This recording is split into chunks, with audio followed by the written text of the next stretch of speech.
Welcome everyone here to our workshop here in the Thriving Marriage. This is our blueprint to save my marriage. And I'm here with our international marriage expert, Mark Johnston. Mark, how Hi, are you? everyone. I'm doing great. Hi, everyone. Awesome.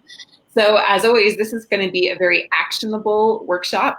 We're going to be going really deep into our path method and showing you what it looks like. And so throughout the workshop, we'd really like you to leave us some comments. We will be watching the comments here in the group. And also, if you're watching the replay, make sure that you apply what you're learning. So it's not just information, it is transformation. If you've been listening to us, you've heard me say that before. But that's what we're really about here at the Thriving Marriage. It's about creating some real change.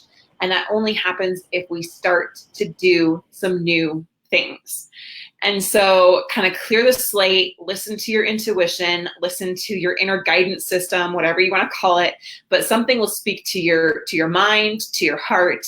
And I encourage you to pay attention to that. Mark is going to share with us some really powerful kind of insider only things that we've shared only with like our clients and our students.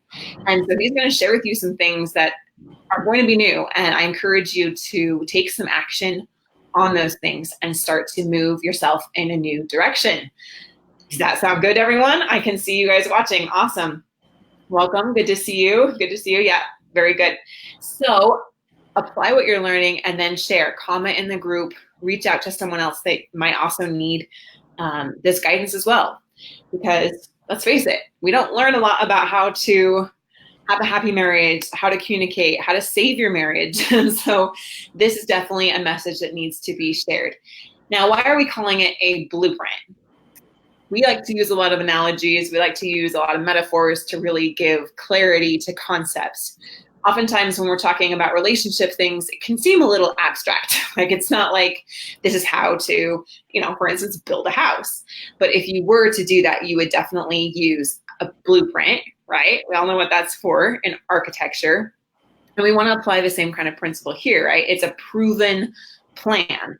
It's a step-by-step process to construct something lasting. And so Mark and I were not about just fixing the symptoms. We're not just about fixing the surface level issues that are going on in a relationship. We want to solve problems at their roots. And so we want to make sure that we're doing that and creating really healthy foundations to have a lasting relationship. And if your marriage is struggling, if you're in the process of divorce, things are really tense, then we definitely want to make sure that we're turning things around and not just fixing those surface level things, but building a really strong foundation. So we are going to give you that kind of blueprint today. And then you are going to be the one that takes action to make it happen. I kind of relate this to like our path method is that proven plan, right? It's that step-by-step process to construct a healthy marriage. And you have to take action to make it happen. So we're going to give you the guidance and the action plan and the proven step-by-step process, but you're going to have to be the one that goes and makes it work. So it's not enough just to have a fancy blueprint, right? If you have a fancy blueprint, all the best plans in the world, but you don't take action on it, is that going to lead to building a great house or a great marriage? Of course not, right? And then some people contrast that with those that just like totally get into action and they don't actually have a plan and they just start doing all of these random things thinking that it's going to solve the problem, and it doesn't. It just leads to you exhausting yourself. So it's really important that we combine a solid action plan with action, right? And that is how we're going to get the results that we want. So what is path? And then I'm going to turn over to Mark and he's going to give you the good stuff. I'm going to give you the high level overview. Yeah, so our path program or path, it's something that had taken Heather and I, we put it together over some years of work. I wanted to make sure that our process here was simple to follow, that we were able to give everyone the best advice and at the same time, help people to get to, some certain points in their marriage. Really, my aim for creating this program, this blueprint that Heather was talking about, was to fix some serious marriage problems. That's kind of where we've carved our market here, is helping people with some very, very serious marriage problems.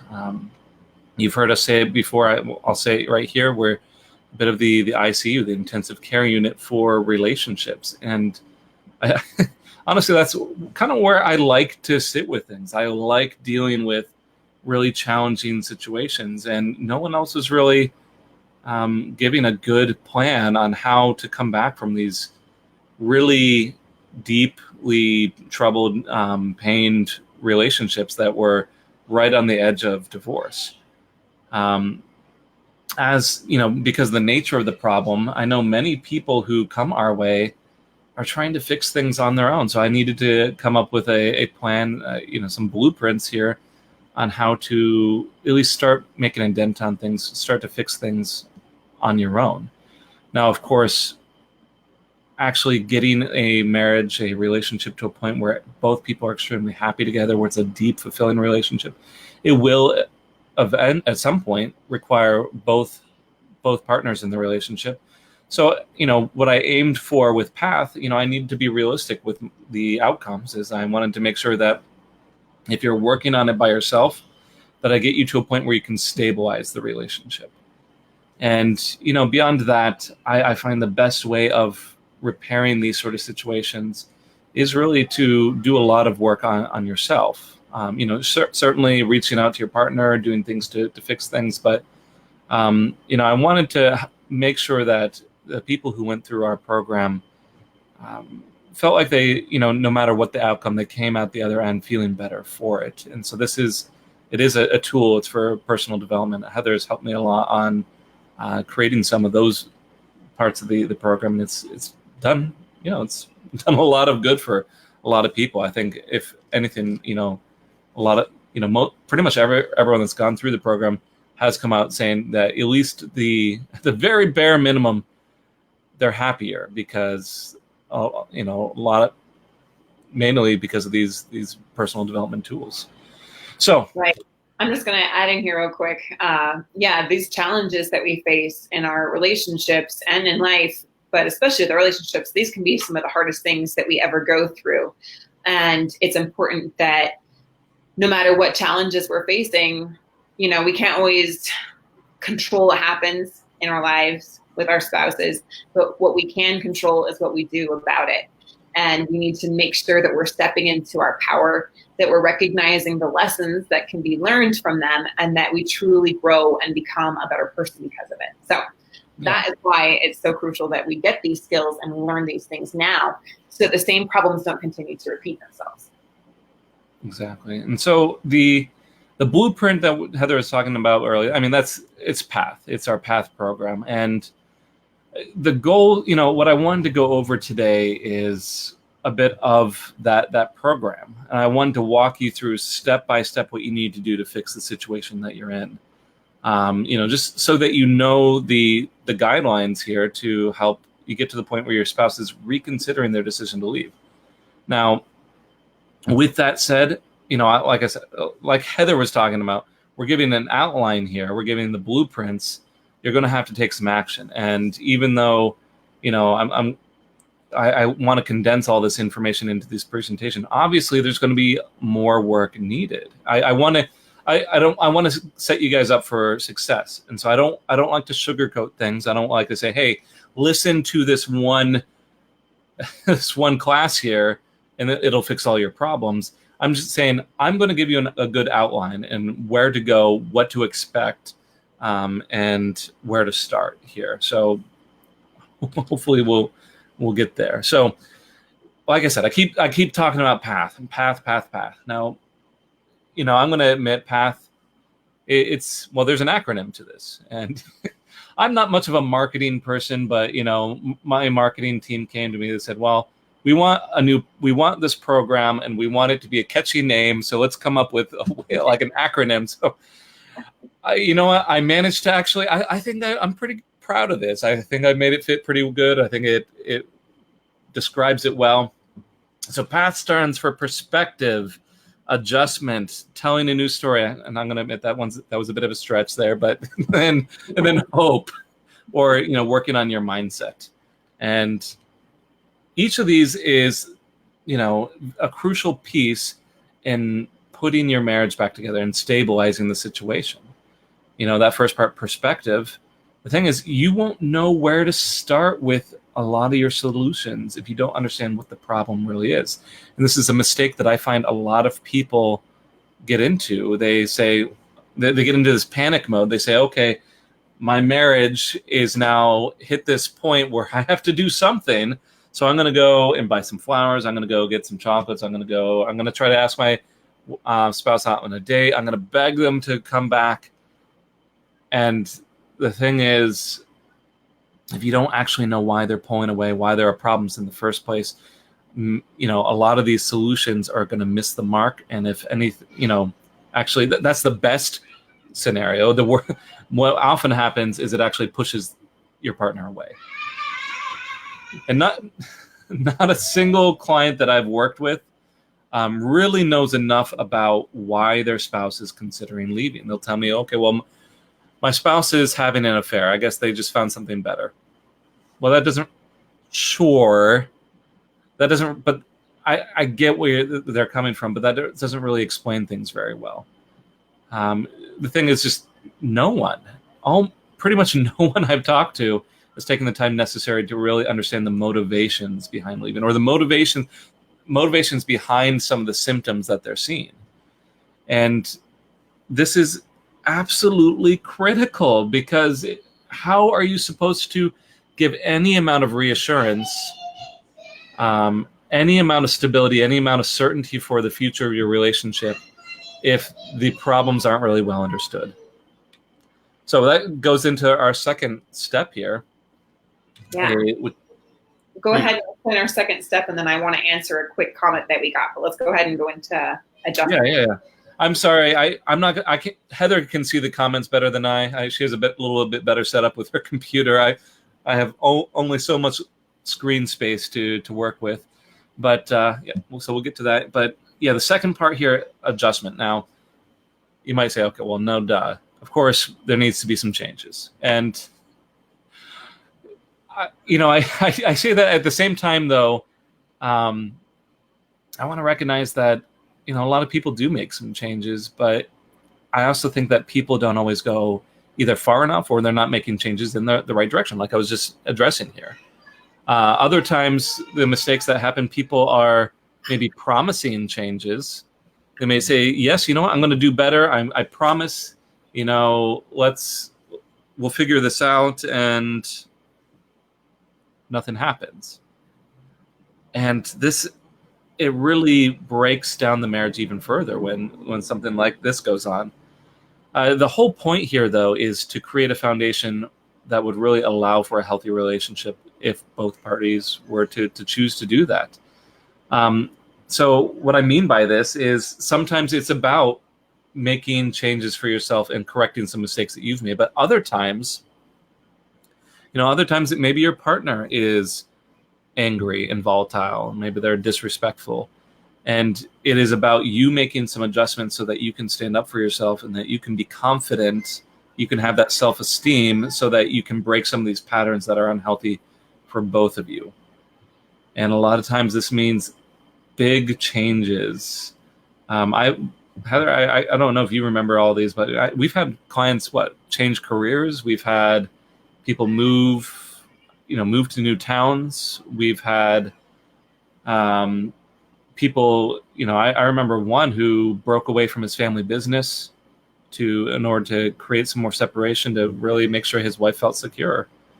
Some big changes and ultimately those people who are willing to make those big changes often were the people who saw results. Absolutely. And just to make this really clear, sometimes the biggest changes wouldn't necessarily be a move, although we've had people willing to do like those massive external changes, but often they're really, really big internal changes. In fact, I would say 100% of the time, our clients are making really big internal shifts. There is a law of attraction. It says that what we think about and what we believe is what we attract. And so if we believe that I'm not good enough, if we believe they're always going to cheat on me, if we believe I can never trust men, right? If we believe that people are always going to hurt me, then those cycles repeat themselves. And there are so many variations on that. And I've seen so many different people stuck with so many different beliefs, and I've been stuck with different beliefs in my life, even beliefs that I'm not intelligent. And he just believed that. And we are able to shift that belief into I am intelligent, and recognizing the truth of who he really was, and the truth that I am good enough, that I can trust men, that people are going to love me for who I am because I love myself. That is one of the hugest shifts and big, big changes. It's one of those things you cannot really see from the outside, but that people feel. And when you make that internal change, everything starts to change. The way that you look at the world changes, your relationships change, and the outside results change as well. Oh, absolutely. The thing is, like, each one of our clients, the vast majority of the people we work with, they love our program, and almost every one of them talks about that that internal change. I don't know if you can all hear in the background. I don't have my office soundproofed at the moment, so you might hear kids crying as they walk past my door. Anyways, that's the joys of working from home here. But yeah, what Heather was saying, absolutely true. And, I find for myself, as I've really dived deep into a lot of those kind of changes, it's made a huge difference in my life. And so I Heather and I, we try to pass on a lot of these things that make such a huge difference, not just those external changes, but yes, much more importantly, the internal ones. So you had a comment, right? That you wanted to address. Comments have been pouring in, so I'm just going to highlight just a couple real quick. Here's one: starting the change of story is hard when they are away as a profession. And a couple of you were also commenting on communication, like you can't get them to open up and talk to you, and you've been getting silent treatment. So first, I want to talk about being away as a profession. That does present an additional roadblock. Absolutely. That's definitely something that causes it to be a little bit more challenging. However, it just makes it that much more necessary that you take advantage of the opportunities that you do have, and that you use every single one of those to your advantage, and you make them golden opportunities, because they really are. And then for those of you who are struggling to have them open up and talk to you, we didn't go deep into this, but that's part of part one is getting the communication open. And that's our first milestone. This is the high level overview. And so it's important that we know that that's absolutely what needs to happen. If you're in the silent treatment and you don't have any open communication, then you're right. It is impossible to know why they really want to leave. And so we have to get that understanding first. We have to get that perspective. And that's what we show you how to do in PATH. Final question here.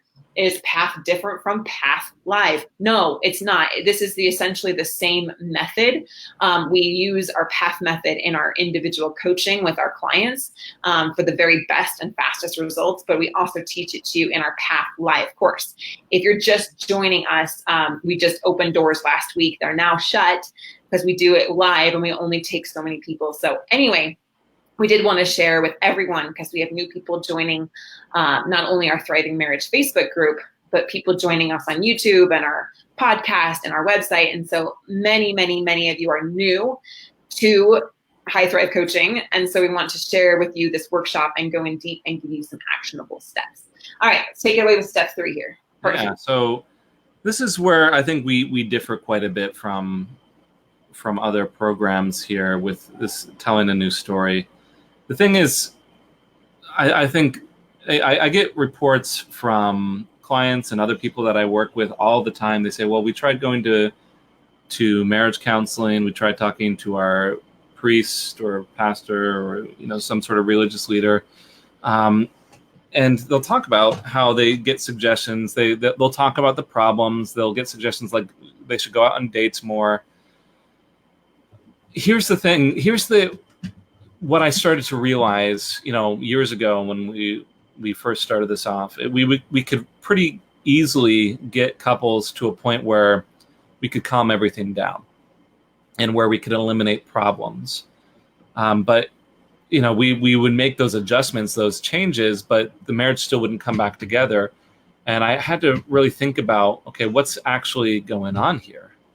And, what I determined was, ultimately the marriage takes a long time to get to a point where it pulls apart. People don't just leave typically overnight. they've been thinking about it for a while. It might look like people left overnight, like just a sudden change, but they've probably been contemplating these sort of things for a long time. And during that time, your spouse has developed a story about what has happened. And this is where I hear complaints where your spouse might be saying, well, my wife is a narcissist, or they're so terrible, they're just a jerk, they're selfish, they only think about themselves. And so it's better if I leave, or I can't get any peace. They're always hanging on me. Everyone always needs something from me. And they have all these justifications for why they need to go. And this story is really ultimately what keeps the two of you from reconciling. Ultimately, so many times we get couples to a point where everything's calm. The spouse admits that there's been huge changes, but there's still like this little bit of a story, like, if I come back, then I'm going to be hurt again.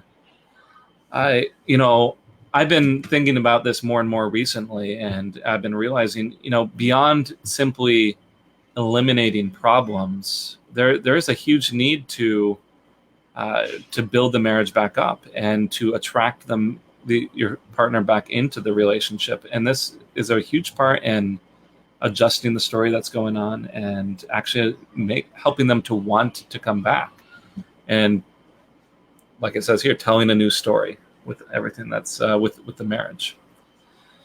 Lastly, what I think that, this is, technically step 4, but I think it's the step that you need to start end to end with. It's what we were just talking about a bit ago, that interchange. So very important. The thing is, your thoughts and your feelings, your general mindset, it absolutely affects the potential for success in your marriage. If I was going to try to come up with like an example, but this is pretty much everyone that I work with. It'd be hard to choose just one, but I'm thinking of one woman that I was working with, and when I first started working with her, she came and she had all sorts of complaints about what her husband was doing, and it's unfair, and why doesn't he want to work on things? And it was a focus completely on what was wrong.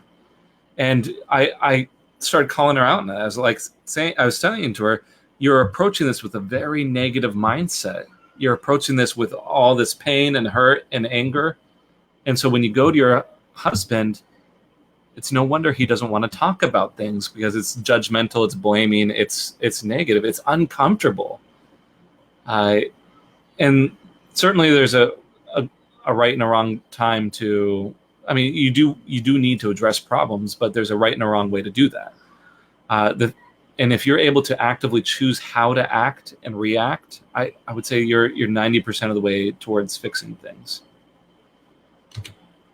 So with that said, that was just kind of a brief overview of our blueprint here.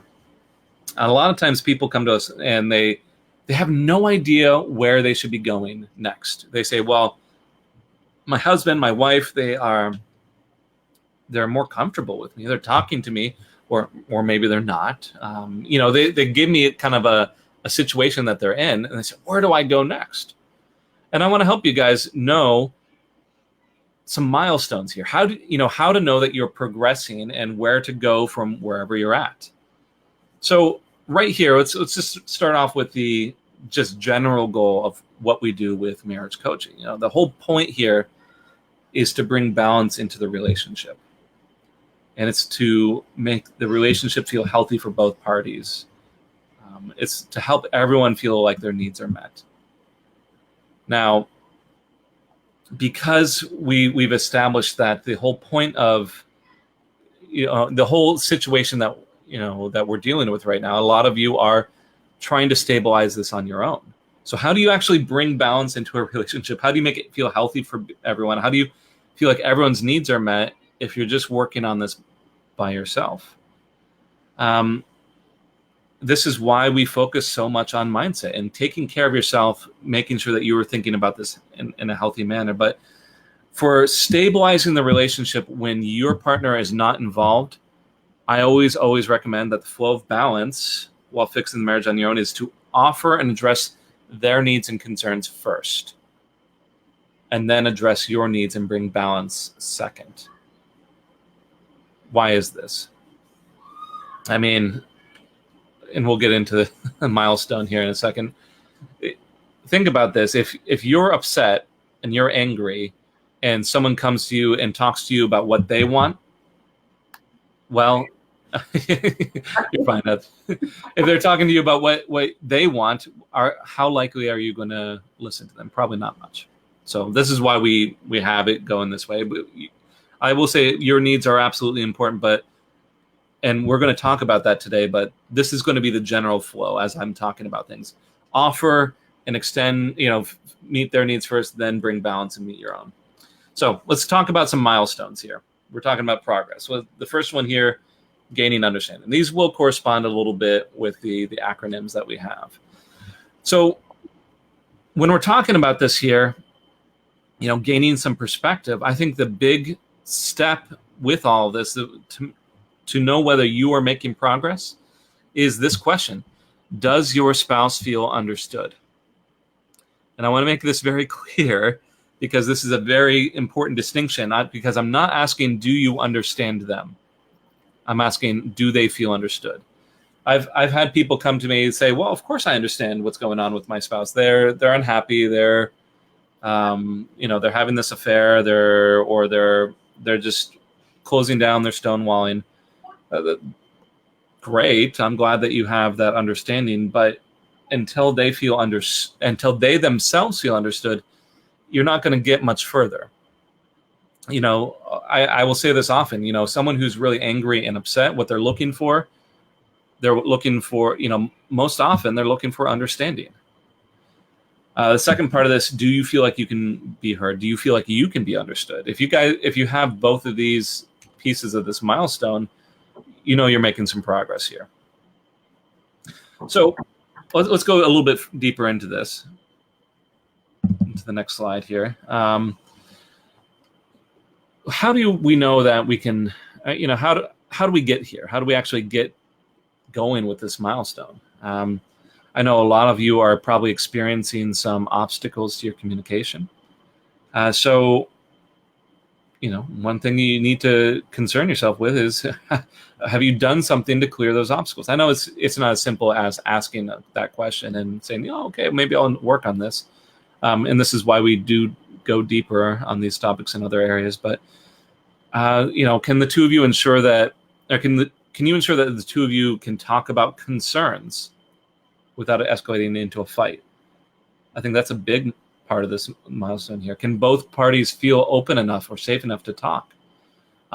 If not, can we at least identify what is preventing things from feeling safe or open or comfortable?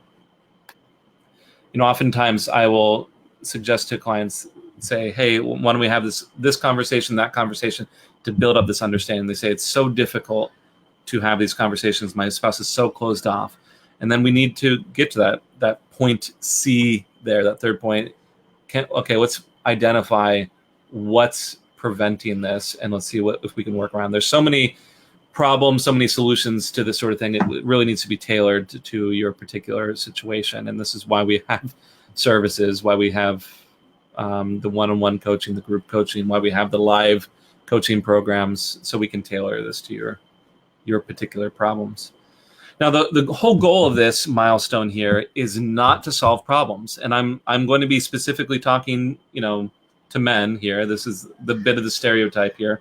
I'm not going to say it's not a problem with women, but this is the stereotypical male problem, is that they approach these sort of situations trying to offer solutions first, trying to solve problems first.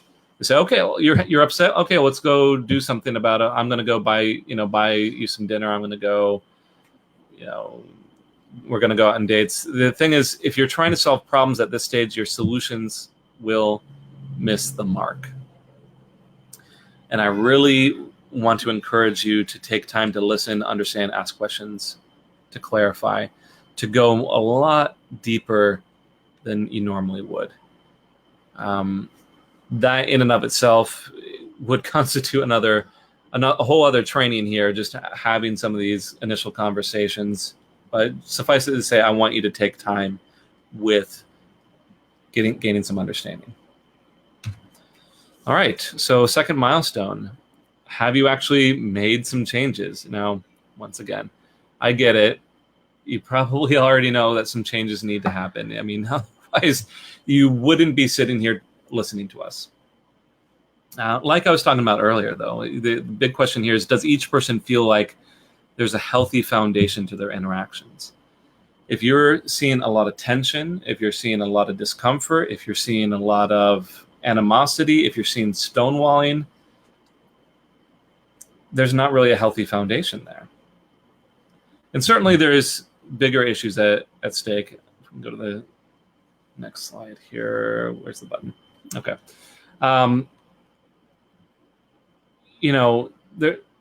We're talking about, certainly discomfort and tension, stuff like that. But a lot of times there are some very easy to spot, very big, tangible problems that need to be taken care of. It's great to have understanding. And this is what I'm going to say. It's best to approach these big problems with some understanding first. That's why I put that step first. But your marriage is not going to get much further if you have those affairs, the addictions, the anger and temper problems, the personal attacks, or your priorities out of whack. If those problems are still going on, you're not going to get any further. And I do see a lot of people who are reluctant to give up on their own vices and their own problems. And I want to take a moment just to offer some understanding, because I get that in many of these cases, it's not as simple as just saying, you know what, you're right, I'm going to give this up. People engage in unhealthy behavior for a reason, and it's going to be really important for you to address that and take care of it if you're going to go any further. Beyond this, beyond taking care of the big problems, taking care of those small, interactional problems. In my opinion, this is a lot about creating a sense of certainty for the future of the relationship. Saying, hey, this relationship was important enough that I took care of these things. But also, it's important enough that I've come up with a plan on how to make sure that we don't have to deal with this anymore in the future. And so, have plans been arranged for maintenance? Are books being read? Or is rehab being attended? Is support meetings being attended? Are professionals being sought out? Because without a bit of that certainty in the future, people, to be quite frank, if they're pulling away from the marriage, they're going to be scared. And a lot of times they're scared to come back, and we need some assurance here. All right. And this gets right down to the kind of, like I said before, the no duh sort of thing, like, are actions actually being taken? Because I do see it a lot where they say, okay, you know what, I need to be more brave. I need to be more confident. I need to defend my spouse more. And they talk about things that they should do. And I have to call people out a lot on things like this. Are you actually going out and doing it? Are you actually taking more time with your family and kids? Are you actually setting those boundaries? Instead of just talking about it. This is not a time to just plan. And if you're taking those actions, that's great. You're really doing well with the milestone. Beyond that, another obstacle that I tend to see is expectations being out of line here. And so if there's expectations for there to be some perfection here, it's going to trip you up, either from you or your partner. So are you taking time to set expectations, really healthy expectations, anticipating some setbacks and having plans on how to handle those? If you can get all these things going, if you can get the big problems, if you can get the maintenance going, if you can actually take some action on little steps, you can actually really be very clear with expectations, I think you have handled this milestone pretty well. And so, all right, let's keep moving through here. I don't know if I have much else to say on that other one because, most of you understand things need to change. And this is where, right here, this third milestone is where I think a lot of people struggle. And a lot of people will say, well, I've made the changes. I've done what I need to do. There shouldn't be any problems anymore. They're not coming back. Now, so this next milestone is all about that narrative. How do we actually break this down? And are people describing things in a healthy way? Like I was talking about earlier, the narrative and the story that's being told is, I do think, the biggest obstacle in bringing a marriage back together. If they are looking at what has happened and they're seeing only misunderstanding, only pain, only mistakes, it can sometimes be very hard to recover from that. And so when I'm talking about shifting this narrative, changing the narrative, there's a little bit of a difference here, because we were just talking a bit about perspective and understanding, but I want to kind of give some differences here. So we talked about gaining perspective. And this is important for adjusting the story because, gaining perspective means hearing that story out, knowing the facts, understanding the problems, helping the other person feel understood. On the other hand, the narrative is it's the thing that people, the narrative people tell is different from what is actually said or heard. It's the meaning behind the story, and it's the explanation of the facts. It's their description of the problems. It's their vision for what it's likely to happen in the future. So they might say, we fought so much in our marriage, and that means our marriage is unfixable. It's that meaning there, where it's, yes, we fought, and it's because you don't love me. That explanation there.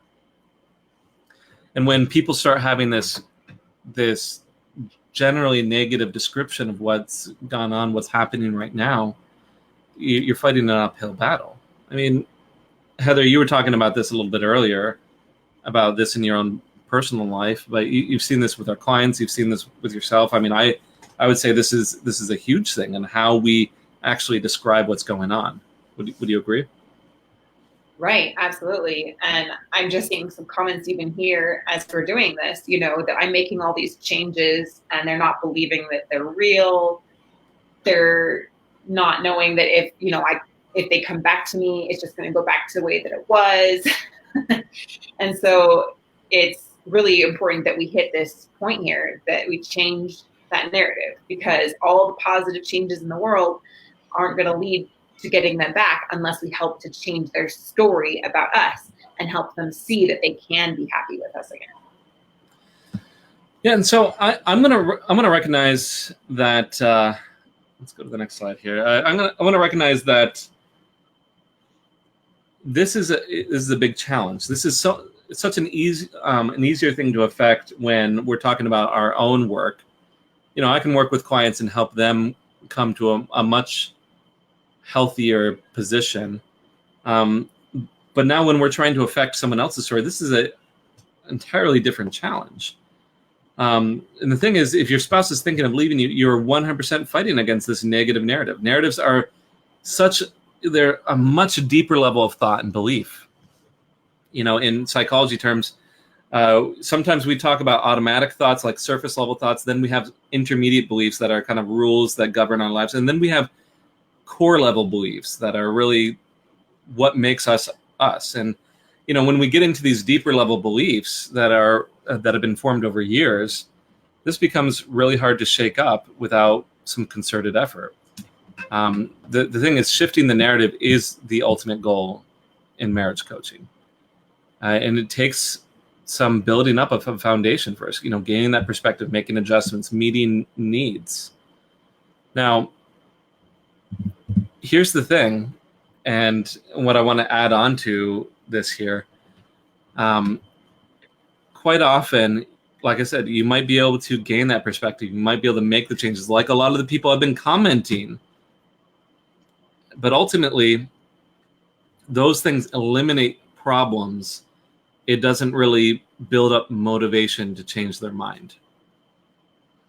And, it doesn't motivate them to change the story. And a large portion of this in adjusting the narrative for your spouse is making sure that you are coming at it from a very positive place, that you are confident in your story and you're just reframing some of these problems. But beyond that, you could have a really good explanation, but if there's not, once again, not that motivation to even consider, you're still not quite there. And so a large part, about shifting this narrative is building up that motivation, building kind of that spark back, even if you're doing it slowly and even if you're starting off at the beginning again. But, your spouse needs, if they've been pulling away, they need that motivation again. So, have you established a better, more healthy story of what's going on? This is the big milestone. Are you able to talk with your spouse without feeling resentment? You yourself. I know a lot of people who can't. They're coming to me for help in fixing their marriage, but they themselves are still feeling a ton of resentment. Are you able to hear their concerns and struggles without getting defensive? And are you able to have acceptance of their ability to make choices? Heather, who do you hear that? I'm wording this question weird.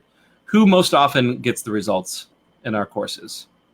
I love this question. I was just nodding my head to every single one of these. I mean, what it's illustrating here is just a monumental shift from pain and fear and frustration and resentment that, I'm going to be really honest, is totally natural, but doesn't serve us. It doesn't get our spouse back. It doesn't lead to happiness. It doesn't lead to solution finding and effective choices. It just keeps us in pain. Like, pain only perpetuates pain. And so this is why it's so crucial that we make some of those deeper inner changes and shifts within ourselves, that we can get to a state of peace and a state of calm, a state of empowerment, and a state of knowing who we really are, and letting go of the need to try to control others, but focusing completely on what we can control. That's where they're at. That's where they're at. The people that make those positive changes and get the best results get to this point. And I know that might seem like a really tall order, and you're like, Heather, you don't get how hard it is. I get how hard it is. I've been there myself. I've been, in the pain and in the knot of anxiety in my stomach, and I know what it's like. And I know from all of our clients what they go through, but it is absolutely possible, and it's the best thing ever. It's worth it to get to that state. And that's what we teach you to do. We teach you emotional processing. We teach you how to remove limiting beliefs. We teach you how to deal with pain and resentment, and to truly forgive yourself and others. And that is what leads to the best results for you and your family and going forward. Yeah, I can't imagine any of you got into your marriage, if you were experiencing a lot of tension and anger and blame and judgment. No one's really attracted to that. And if you yourself are feeling a lot of that resentment and anger and injustice, I'm just going to put it bluntly, you're not attractive. It's the trend of it. Right. I've been there. That's what I'm saying. I understand what that's like, and getting to the state where you are calm and you do feel confidence in yourself and you feel relaxed about the outcomes. When you feel like you're a secure landing place for your spouse, or they feel like it's okay to talk to you now, that is so attractive, and you could naturally just pull them toward you. Absolutely. Now, beyond this, as long as we're talking about milestones, if your husband or wife is able to recognize the changes that you've made, and they're able to see the ability at some point to reconcile or recognize their own contributions to the problems, this is where I feel like a lot of people are able to make progress. And do you hear each of those things, those parts of this milestone, a lot of those things, that the recognizing change, you know, things like that, it's involves some of the other steps we've been talking about.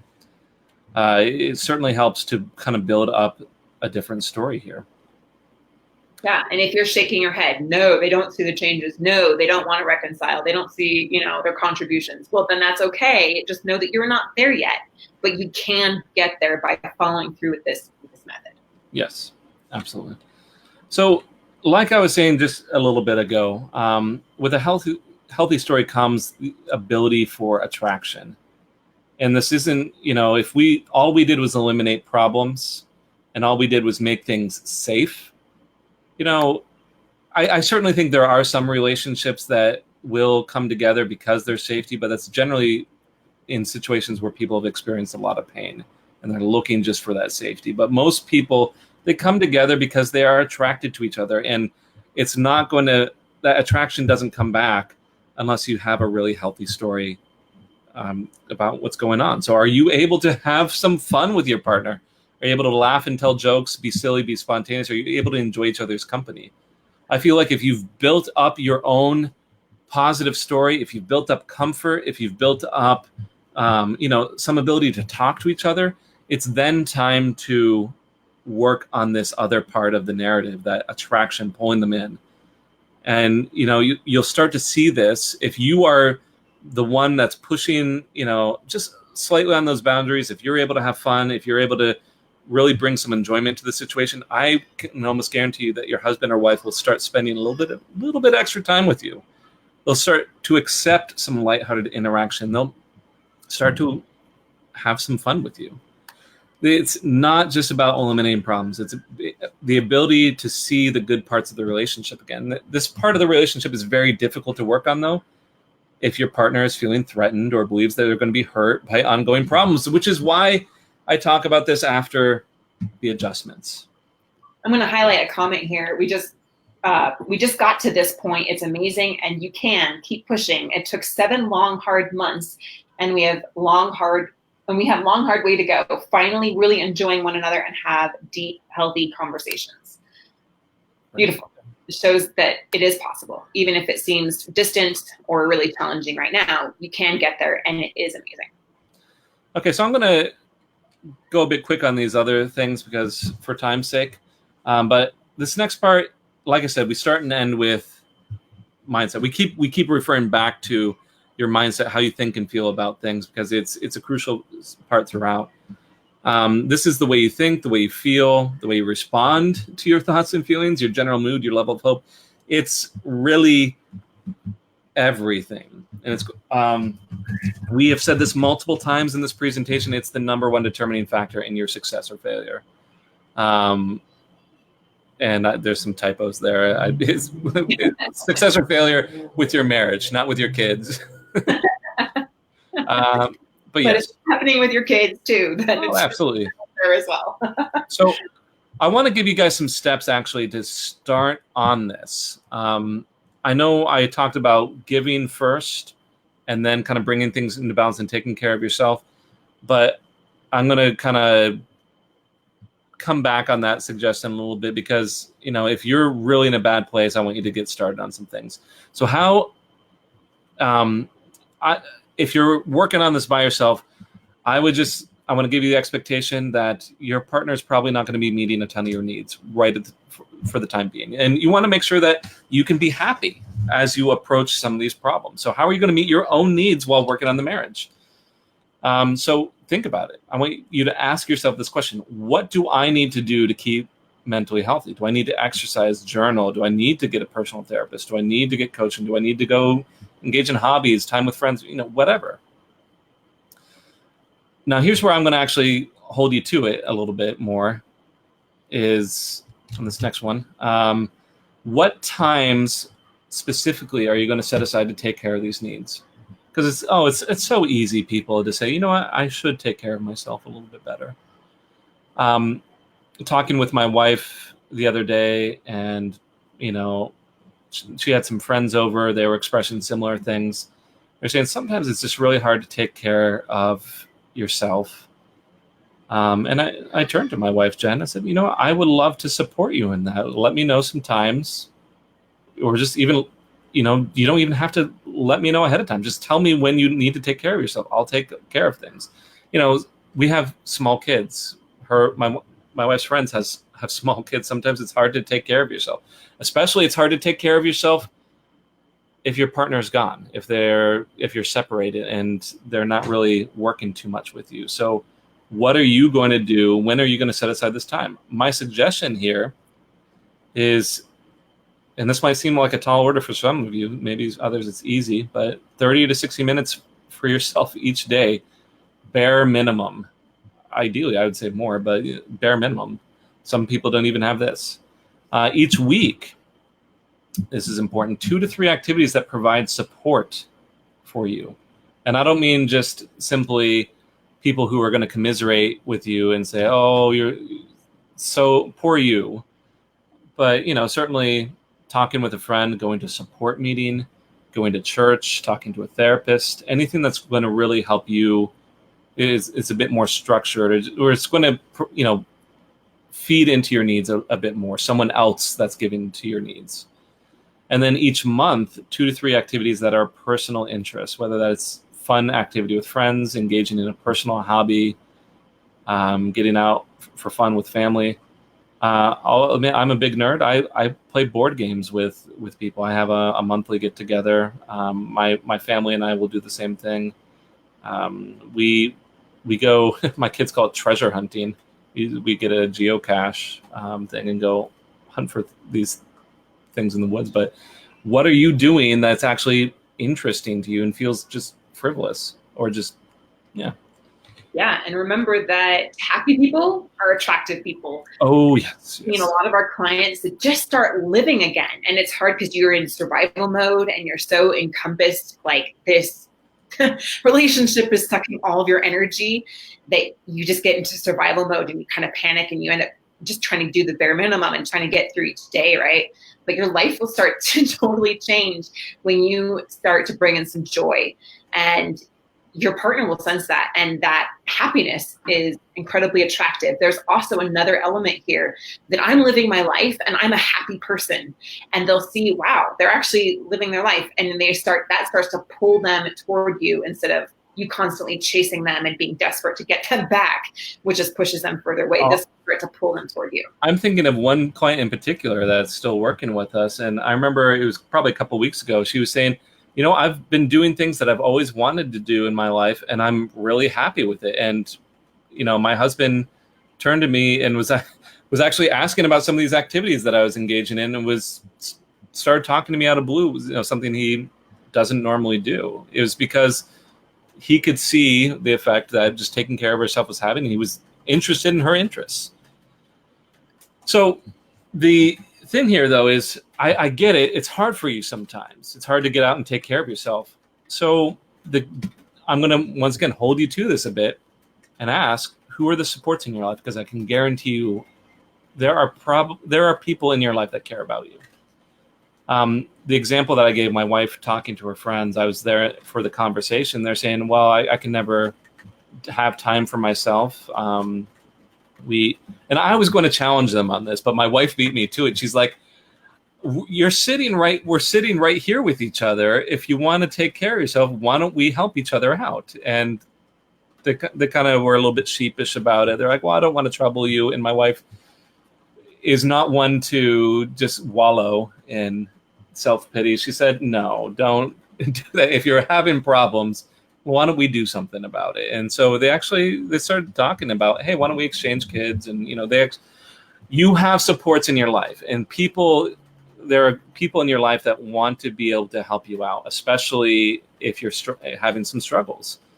So who are your friends? Who are your family, your parents, siblings, maybe not your children, but who is there in your life? And I'm going to challenge you to not be afraid to ask, because let's face it, if you're like many of our clients and your spouse is pulling away or even separated, that's a tough situation, and people recognize that and they want to help. Don't be afraid to ask. And I'm going to hold you to it even further. I'm not going to let you say, you know what, that's a good idea. Maybe I should ask. Maybe I'll do it sometime. I want you to plan out, your immediate steps that you're going to take here.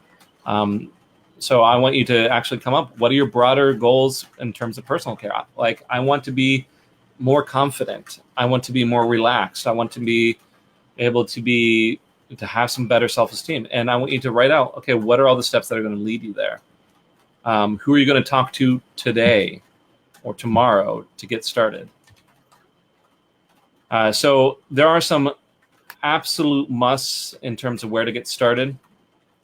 I will, we could talk about any one of these and spend another hour on these, but I do think that meditation, things like affirmations, journaling, anything that is working daily on your mindset is an absolute must. Just to clarify that, you need to practice if you're going to change how you think. So, quick story.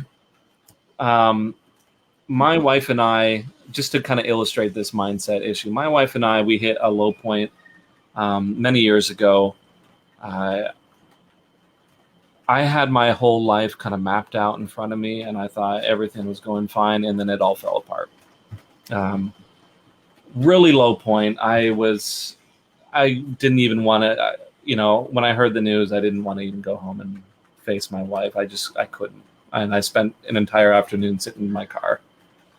But the thing is, this really put some strain on our relationship. And it could have really easily pulled us apart. And for, a brief period, it did. We had some big arguments. We had some fights.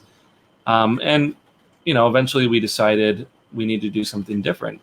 What turned this around was exactly a lot of the mindset stuff that so many people dismiss. Meditation exercises and affirmations, and actually planning out our goals and actually deciding what we wanted out of life. I talk about my life falling apart, but I've become so much stronger because of the challenges that we face. And I'm much happier now than I ever was, all those years ago.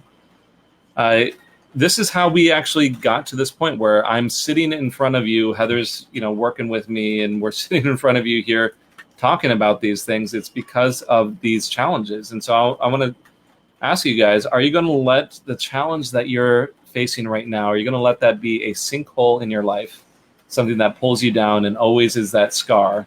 Or are you going to use this as a springboard?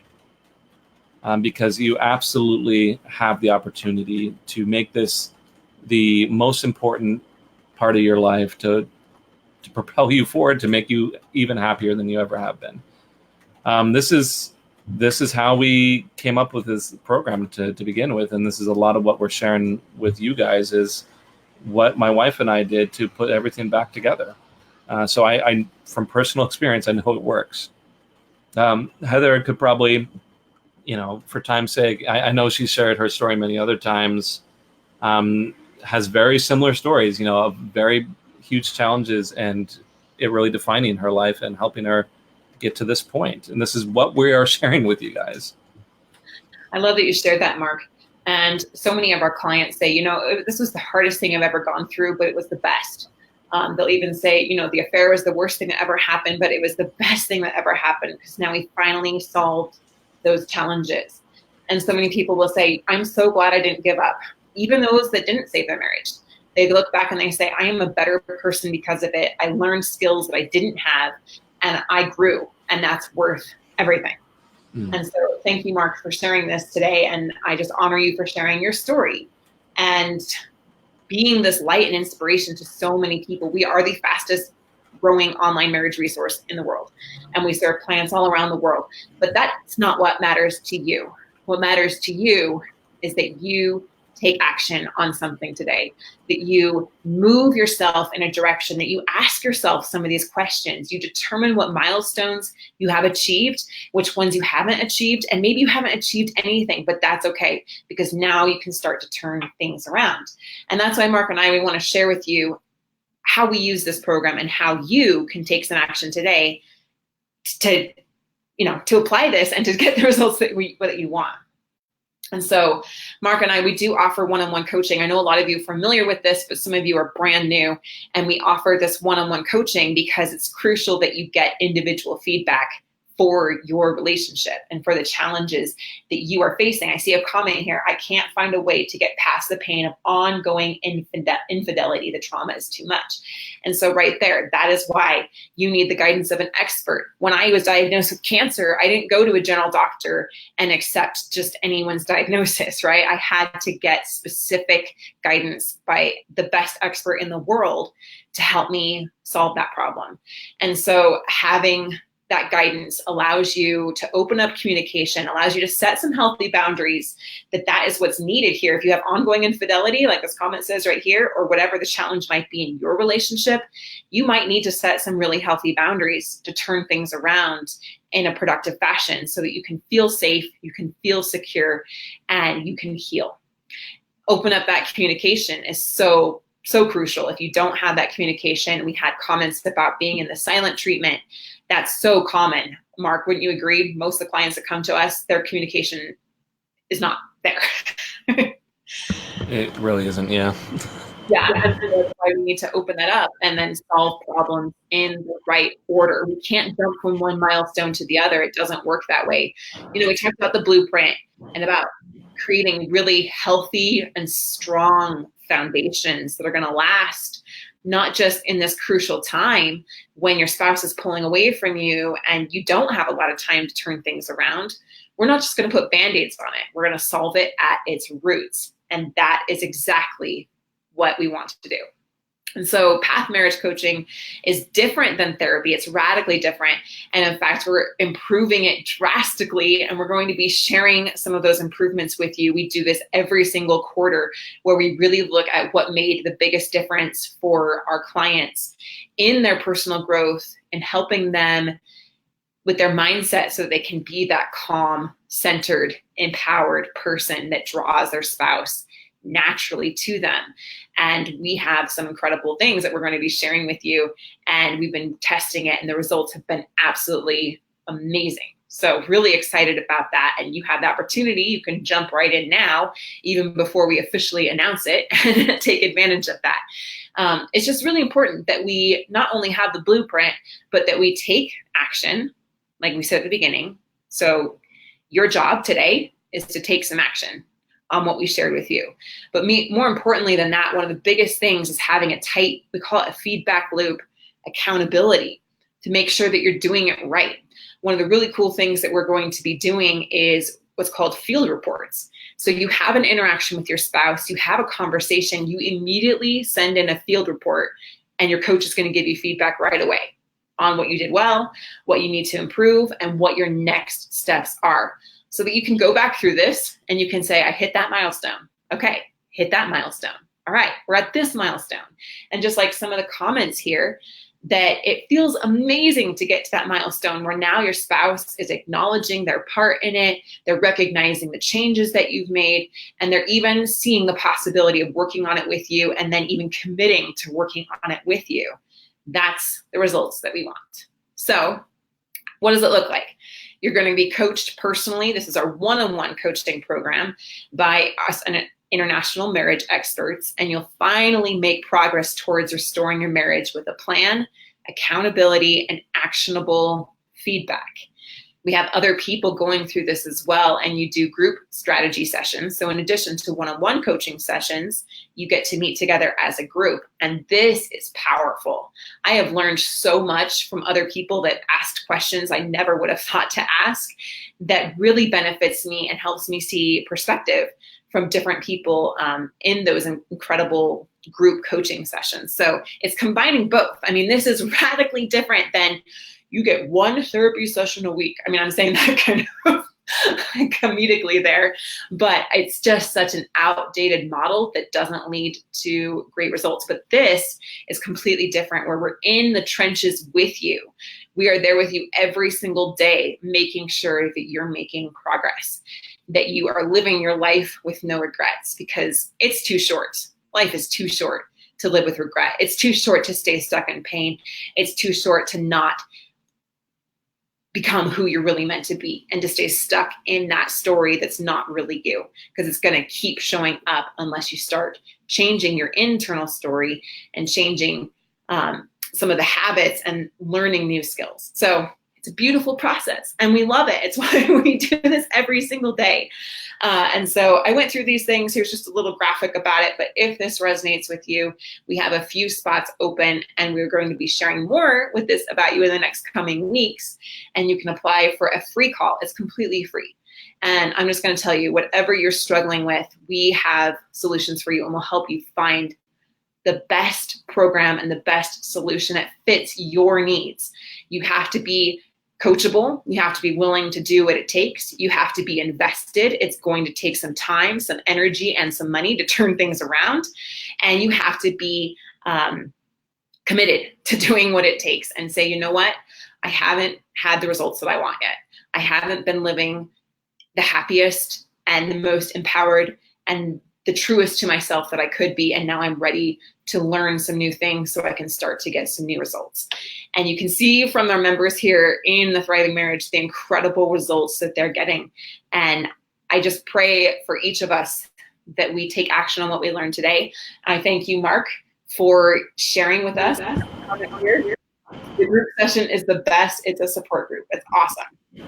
And know that you're not alone. And whatever challenges we're facing, they're here to bless us, and they're here to help us become an even better version of ourselves. Again, thank you, Mark, and thank you everyone for joining. You are all awesome, and we honor you, and we will see you on the inside here. All right, see you, everyone.